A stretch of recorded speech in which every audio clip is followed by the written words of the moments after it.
উৎসব মুখর পরিবেশে উদযাপন হচ্ছে ইংরেজি নববর্ষ এবং এই মুহূর্তে আমরা আছি গুলশান ওয়েস্টিন হোটেলের সামনে এবং সেখান থেকে আমরা দেখছিলাম যে যারা অনেকে আছেন যারা দেশ বিদেশে অনেকে আসছেন আজকে ইংরেজি নববর্ষকে উদযাপন করছে এবং আমরা এই মুহূর্তে আছি ঠিক গুলশানের অভিজাত এলাকা এবং সেই জায়গাতে আমরা কয়েকজন যারা আসছেন এই এলাকাতে যারা বিশেষ করে যে উদযাপন করতে এবং তাদের যে ইংরেজি নববর্ষকে উদযাপন করতে এবং সেই বিষয়টি আমরা কথা বলবো একজনের সঙ্গে। অনেকদিন পরে বাংলাদেশে নিউ ইয়ার পালন করলাম, ভালো লেগেছে। কেমন লাগছে আপনার কাছে আজকে? অনেক অনেক অনেক এনজয় করলাম, কারণ অনেক দিন পরে বাংলাদেশে নিউ ইয়ার্স আমরা করলাম ওয়েস্টিনে। এটা ডিফারেন্ট এক্সপিরিয়েন্স ছিল, বাট অনেক এনজয় করেছি। আগামী আজকে থেকে 25 শুরু হলো নতুন নববর্ষ এবং আগামী 25কে কেন্দ্র করে বা 25 সালটাকে চিন্তা করে আপনার প্রত্যাশা কি? কি বললেন? 25 সালকে চিন্তা করে আপনার প্রত্যাশা কি? আগামী প্রত্যাশা কি? আগামী প্রত্যাশা বাংলাদেশকে সুন্দরভাবে দেখতে চাই, আরো মানে নতুন কিছু হোক বাংলাদেশের, সবাই ভালো থাকুক বাংলাদেশের মানুষ, এটাই আমাদের আশা। আমি আরেকটু যুক্ত করতে চাই, আপনার তো প্রবাসী থেকে বাংলাদেশে এসে নতুন বছর উদযাপন করছেন, অনুভূতিটা কি? ডিফারেন্টটা কি মনে হচ্ছে আপনার কাছে?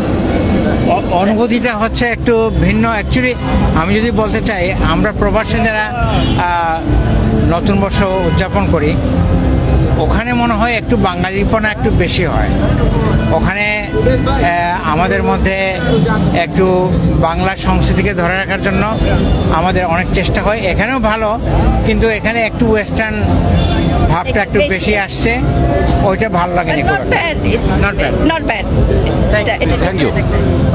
দর্শক, আমরা বেশ কয়েকজনের সঙ্গে কথা বলছিলাম এবং আমরা দেখছিলাম এখানে অনেকে এসছেন আজকে নতুন নববর্ষকে উদযাপন করতে এবং আমরা কয়েকজনের সঙ্গে দেখছিলাম যে অনেকেই বের হয়ে আসছেন এবং ওয়েস্টার্ন থেকে এবং যে এখানে অনেকে যারা আছেন এবং তাদের সঙ্গে আমরা কয়েকজনের সঙ্গে কথা বলার চেষ্টা করছিলাম এবং আমরা একটু একজনের সঙ্গে একটু আলাপ করার চেষ্টা করবো এবং কথা বলার চেষ্টা করবো।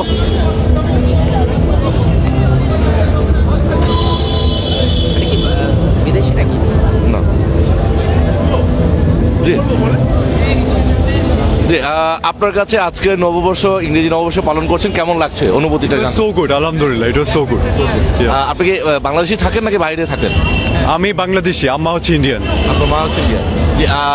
মানে তার আগে কখনো কি দেশের বাইরে উদযাপন করেছেন আজকের দিনটা? হ্যাঁ, করেছি। কেমন মনে হচ্ছে? বাংলাদেশেরটা না বাইরেরটা? বাইরেরটা কেমন ছিল? I love my country, so Bangladesh is more good for me. Different কিছু পেয়েছেন কি আজকে? Yeah, it was good. I love the people and everyone. That's it. প্রত্যাশা কি থাকবে আগামী 2025 সালটা? 25 সালটা আমি চাই হচ্ছে আমার দেশটা ভালো থাকুক, দেশের মানুষের জন্য দোয়া এবং অবিরাম ভালোবাসা। ধন্যবাদ আপনাকে। দর্শক, আমরা বেশ কয়েকজনের সঙ্গে কথা বলছিলাম এবং তার সঙ্গে জানার চেষ্টা করছিলাম এবং এখানে যারা দেশে এবং দেশের বাইরে বিভিন্ন জায়গায় হচ্ছে মূলত এই নববর্ষটি উদযাপন করেন এবং সেই ইংরেজি নববর্ষ কেন্দ্র করে আমরা যদি এখানকার পরিবেশটা একটু দেখানোর চেষ্টা করি এবং পুরো এলাকায় কিন্তু একটু উৎসবমুখর পরিবেশ বিরাজ করছে এবং অনেকেই রয়েছেন এই এলাকাটিতে এবং বিশেষ করে ওয়েস্টিনকে কেন্দ্র করে কিন্তু অনেক আগত অনেক দর্শনার্থী রয়েছেন যারা অনেকে বিভিন্ন জায়গা থেকে আজকের এই উদযাপনে আসলে অভিজাত এলাকা কেমন উদযাপন হয় এবং এটাও দেখার জন্য অনেকে এসছে এবং তার আগে আমরা প্রিভিয়াস একটি লাইভে আপনাদেরকে দেখিয়েছিলাম যে ধানমন্ডি গুলশান এলাকার পার্থক্যটা এবং তার পাশাপাশি দেখিয়েছিলাম যে আমরা যে রাজধানীর ঘিরে যে নিরাপত্তা ব্যবস্থা জোরদার এবং টিসি এলাকায় মূলত যে ধরনের বিষয়গুলো হয় এবং সেই জিনিসগুলো। তবে আমরা যদি একটু দেখে যে প্রত্যেকটি ভবনে কিন্তু ইতিমধ্যে কিন্তু মানে নতুন রূপে সেজেছে এবং ইংরেজি নববর্ষ কেন্দ্র করে এবং অনেকে কিন্তু ইতিমধ্যে আমরা দেখছিলাম যে পুরো এলাকাটিতে কিন্তু একটা উৎসব মুখর আমেজ তৈরি হয়েছে এবং নতুন রূপে কিন্তু রঙে সেজেছে গুলশান, ধানমন্ডি এবং অভিজাত এলাকাগুলোতে এবং এখানে একটা সোসাইটি মানুষ থাকেন যারা সবসময় এখানে এসে হচ্ছে উদযাপন করেন এবং নতুন করে ভিন্নতা পায় এবং যারা প্রবাসী রয়েছেন তারা মনে করেন যে বাংলাদেশে এবং বহির্বিশ্বে বা অন্যান্য ওয়েস্টার্ন অন্যান্য দেশের যে নববর্ষটা যেভাবে উদযাপন হয় তার থেকে একটু অনেকটা ভিন্নতা রয়েছে এবং আমরা অনেকে দেখতে পেয়েছি দেখছি যারা কিছুক্ষণ আগেও তারা ভিতরে ছিলেন এবং তারা এখানে উদযাপন করেছেন এবং এই মুহূর্তে অনেকে বেরিয়ে যাচ্ছেন, আবার অনেকে প্রবেশও করছেন এবং আমরা সকলকে এই মুহূর্তে দেখছিলাম যে যারা এখানে প্রবেশ করছেন এবং যারা করছেন অনেকে ঢুকছেন সেই বিষয়গুলো, এবং সবকিছু মিলে বলা চলে যে নতুনভাবে উদযাপনের জন্য যারা বাংলা নববর্ষকে দুঃখিত ইংরেজি নববর্ষকে উদযাপন করছেন এবং সব কিছুর পরিবর্তে তারা আগামীর 25-এর প্রত্যাশা থাকে এবং ভালো কিছু প্রত্যাশা করছেন এমনটাই তারা জানাচ্ছিলেন। এবং আমরা কয়েকজনের সঙ্গে কথা বলেছিলাম, তারাও কিন্তু আগামী নতুন বাংলাদেশকে নতুনভাবে দেখতে চাচ্ছেন এমনটাই।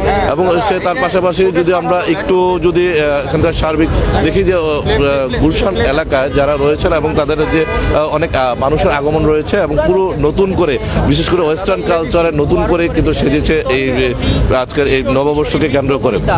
সকল স্তরের মানুষ এসেছেন ইংরেজি এই নববর্ষকে বরণ করে নিতে। এতক্ষণ আমাদের সবাইকে ধন্যবাদ।